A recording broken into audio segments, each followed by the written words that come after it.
to Taxpayer Alert. I'm Al Segalla. I'll be your host for this program, and also president of the Calaveras County Taxpayer Association.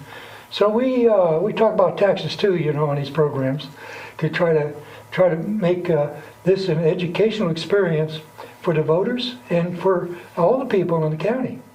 Our guest this time is Michael Vasquez. He's the manager of Animal Services Center, and this is kind of well, it's not actually a coincidence. I adopted a cat, and he helped me get the cat, and the cat just unbelievably wonderful, and so I'm a real supporter of the animal shelter. Well, Michael, welcome. And how'd you get involved with this thing? Thank you, Al. Yeah, I went to college for animal science, so I got my degree in animal science. But as a young kid, I just, absolutely enjoyed having the company of animals, taking care of them, and so I've had numerous of animals throughout my life, and so. I actually started working for the county in the environmental health department, and so I had left the animal field for a few years, and then when the opportunity for animal services manager came about, I jumped on board. So here I am. All right. Now you have there's quite a bit involved with animal services. I understand you work with a private outfit called the Humane Society. Is that true? Yeah, we have a collaborating partnership with Calaveras Humane Society and other rescue organizations outside of the county as well. Calaveras Humane Society supports our mission, and we're both of the animal shelters have the same common goal, and that's to help the animals in our community. So yeah. Now I understand you're actually a government organization, which means you have a budget and you have expenses. That is correct. What is your annual budget? Roughly, I believe it's right under $900,000 a year, and not quite $1 million yet. Not quite $1 million. Yeah, we're going to work on that though. And in that budget, you have the organization has volunteers. And also paid people. What's the relationship? How many employees do you control? So we have one staff member that does a front office, and we have 3 animal control officers out doing field services, and then we have 2 full-time kennel assistants. They are the ones that do the fabulous work of taking care of all the animals, and then we have 2 extra hires who help us out on a consistent basis. So, and then we have, I don't know how many volunteers exactly, but we have a lot of very caring, kind volunteers. Focus does a great job with helping us with their volunteers, and so we have a really large group of people that are all there because they care for these animals. So you think there might be a dozen volunteers? Oh, more than that. Oh, really? Yeah. Even just at the rabies clinic events that Focus has, they have anywhere from 20 or plus volunteers that do data entry, that are distributing flyers and so forth. So, oh yeah, directing traffic on the day of. So yeah, we have a really great network of people there. So. If there are any dogs and cats watching, you ought to be really thankful you're in Calaveras County, because you couldn't get any better treatment. Thank you. I appreciate that. Yeah. Now I understand that coexisting with wildlife, the importance of rabies and distemper vaccination of pets. That's pretty important. Yeah. There's a lot of cases that we unfortunately handled when it comes to rabies related cases, and then some of these cases involve domestic animals, but oftentimes they involve wildlife animals as well. And so from our end, we try to educate the public in keeping your pets up to date on the rabies vaccine and on their canine distemper vaccine. Oftentimes, people that report, like, say, skunks or foxes, they're reporting, like, neurological issues, and both diseases contain neurological conditions or clinical signs. So sometimes it could be that an animal is in fact rabid, or sometimes it could be that it's distemper. But proactively, what an owner can do is ensure that their pets are vaccinated and current on those vaccines. So we do investigate any exposures. So we're one of the agencies involved. So is our public health department and the California Fish and Wildlife Service. So, yeah. Have there been many cases this last year? We do handle quite a few cases, quite a few calls, and so we try to direct folks to the appropriate agency. If we have, we've gotten a lot of cases involving bats. We recently had one where the bat actually tested positive. So we live in a rural area, so it's of importance that these animals are vaccinated, and we live with these amongst an area with a lot of wildlife, and our pets are indoor and outdoor, and they can be that Right. vehicle. So so to protect the public health, it's imperative. So, and I mentioned earlier our nonprofit partner agency Focus. They hold free rabies vaccination clinics throughout the year. So that's Focus stands for what?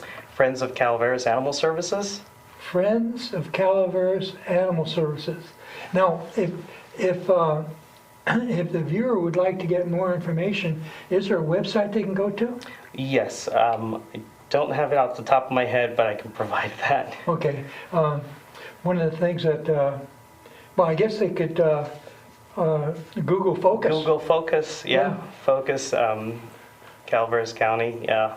Yeah. Or check out our website. We also have Focus link to our website as well. So. Okay, that's good. So now, helping lost pets get reunited with their owners. It's important to have microchipping and licensing, and it's important that they be wearing a collar, a harness, an ID tag. I guess cats are not quite as regulated as dogs are. Yeah, cats are free roaming, so we see a lot of them, not wearing a collar, and of course that's expected. They take them up, they climb trees, they climb structures, but there are safety cat collars. So it's still recommended that a cat wear some sort of collar with a personal ID tag. But if somebody chooses not to collar their cat, microchipping is important. So microchipping is a permanent form of ID. It's implanted subcutaneously, so that doesn't get removed. And if an animal ever strays away and ends up at a vet clinic or a shelter, humane society, that's one of the first things that is done is the animal scan, because our goal is to be able to return that animal home. So That goes between the shoulder blades on the back? between the shoulder blades underneath the skin, correct, yeah. And a device can read it without having to remove the chip? Correct, yeah. So you just use a microchip scanner and scan the entire body, and it'll pick up that microchip. So, All yeah. right. So it's really, and again, our focus group, during their vaccination clinics, we also provide microchipping for free. But you can also get that through your regular veterinarian as well. So when you think about the expense, microchip could be about $50 at a vet clinic, but it really can save your pet's life and make that huge difference in being able to be reunited with your pet. So the majority of these stray animals that we get at the shelter, unfortunately, are not microchipped, or they don't come with collars and ID tags, so it makes it really hard to try to reunite them with their owners. And we do get in quite a few animals. Between dogs and cats last year, we got about a little under 900 animals. 900? Oh Yeah. my God. stray animals. So That's a lot of critters. yeah, yeah, and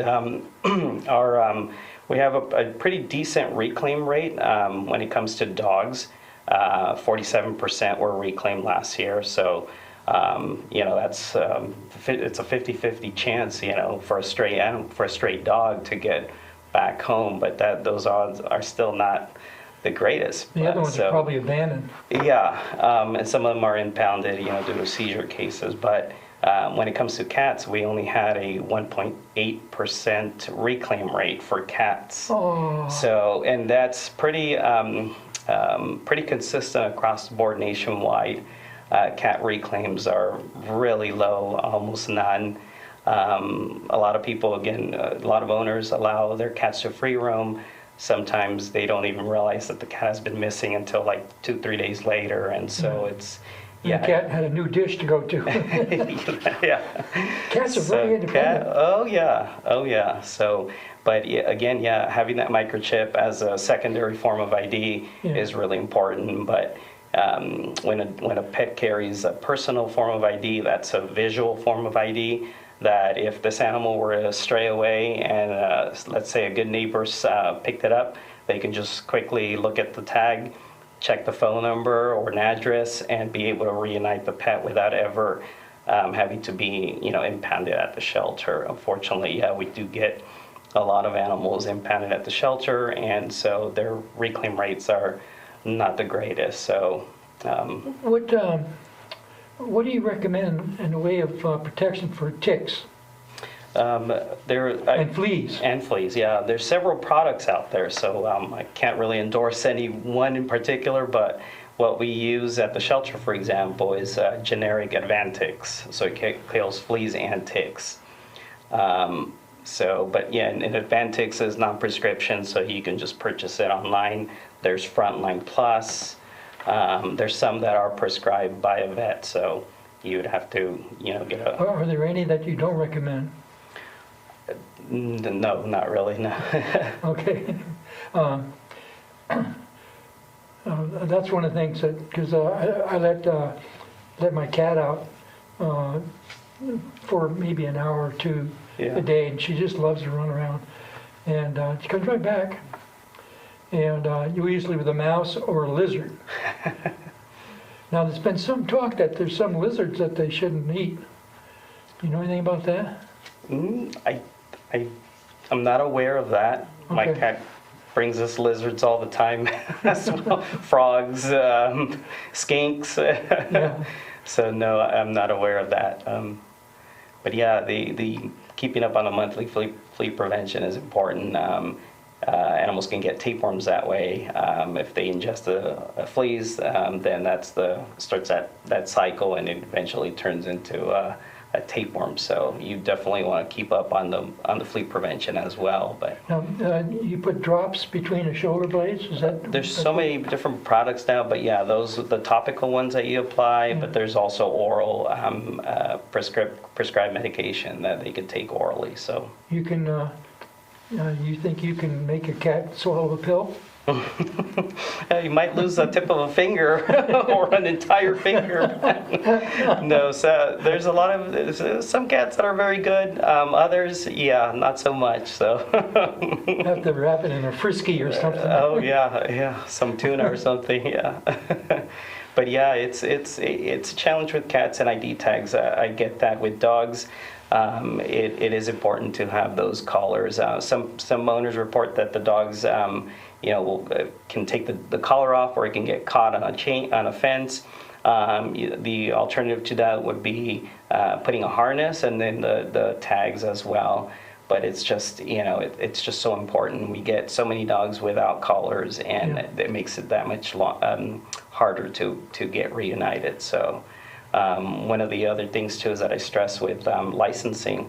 We're talking about budgeting. License helps us bring in revenue in order to be able to continue funding, these programs. These animal control officers being able to, do their field work and so forth. So it is important to license your dog. It is a requirement to license any dog over the age of 3 months. So Yeah, cats get away free, huh? cats get away free. Other jurisdictions also require cats to be licensed, but not here in Calaveras. So Good, we're more libertarian. But when an animal wears the license tag, if one of our officers is called out and picks up this animal, we can quickly look in our database who Right. this animal belongs to and return it again back home. So for us, it's the key is being able to return the animal home as quickly Right. as possible and try to avoid that shelter impound. The last thing we want is animals at our shelter, Right. overcrowding the facility, being in a stressed environment, because it could be stressful. It's better than them being out in the street, of course, and they get, they're being sheltered properly, but that's not their home. So, Right. yeah, so our goal is to just reunite those animals. When I adopted my cat, there were 7, which came to 6. How many do you have now? Well, luckily, we've been in a very good position with cats right now. Just a few months ago, we had about 30-something cats. We were down to about 8 or 9, and then we just started to get some kittens in. So one of the discussion topics, we'll talk about kittens. Kitten season. Yeah, my Kitten cat season is rolling in. had that problem.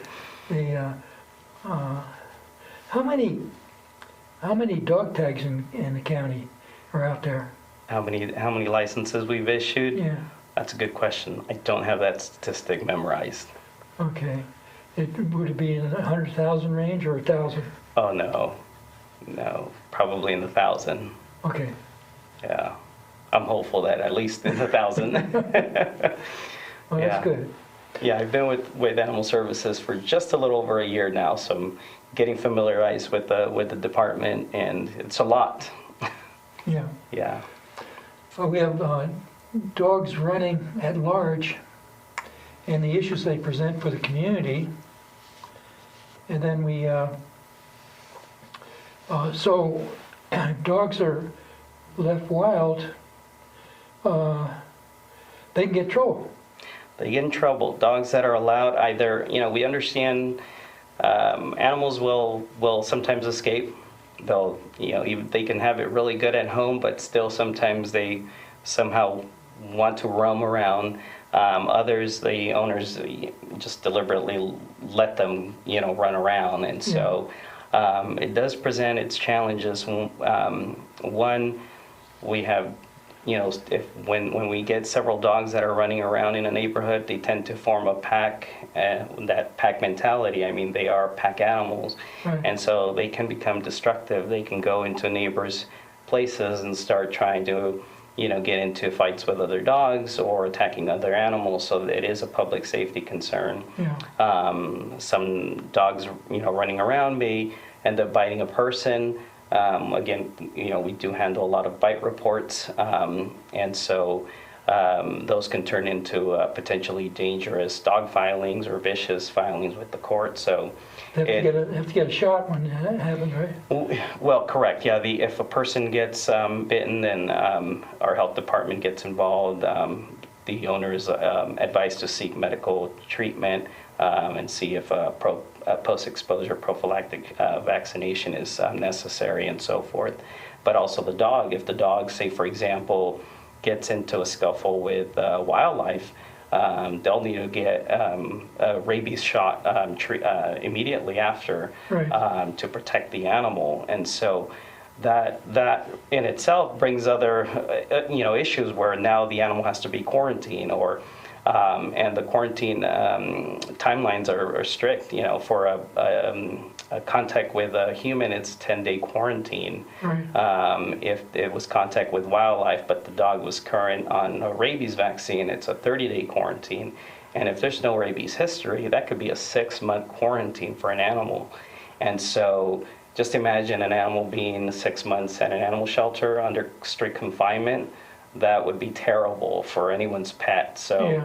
again, we stress the importance of keeping your pet up to date on a rabies shot.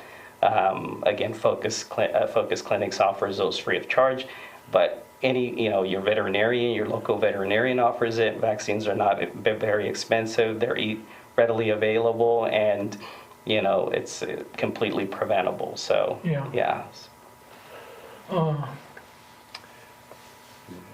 You have adopt, don't shop. Don't support puppy mills and backyard breeders. Yeah, and I'm sorry, can I go back to the dogs that are running at large? Yeah. They present also, some of the other issues that they may present is oftentimes we get animals that are hit by car. They end up they have to be rushed to the emergency and sometimes they don't even make it. So we're looking at both the health and safety of the animals, but the health and safety of the public as well. Right. But yeah, with regards to adopt, don't shop, yeah, there's many, we realize that people can get animals from many different sources, right? A lot of them get them through friends or a neighbor. Some opt to adopt from an animal shelter. There's some people that opt to purchase from a breeder, and we respect, people's decisions on how they obtain animals. But we encourage people to adopt versus going to a breeder or a puppy mill, because, of course, in a backyard breeder. And a backyard breeder is one that is usually breeding for quantity and not necessarily for quality. So oftentimes they're more they're overbreeding their pets. Some of them may not even do any genetic screening, which leads to producing poor offspring with predisposed to genetic diseases. And so that's what I mean by backyard breeders, amateur breeders that may not be producing the best lines. You have some breeders that are very reputable, very responsible, register their animals, screen them for genetic conditions, and so their interest is more on qualitative versus quantitative. So that's the distinction there. But when you adopt from an animal shelter, you're saving an animal. You're giving them a second chance to a good life. And so our adoption fees are very minimal.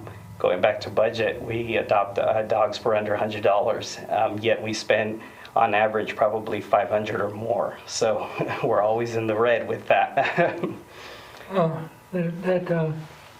Well, I understand that with cats, they need to be spayed and get microchipped, Correct. and then get some shots, I think. Did you give them shots? Yes, we give them the combination, the FERCP, which protects against feline distemper and upper respiratory infections, and we give them the rabies vaccine if they're old enough. They have to be at least 3 months of age to get the rabies shot. So, I see.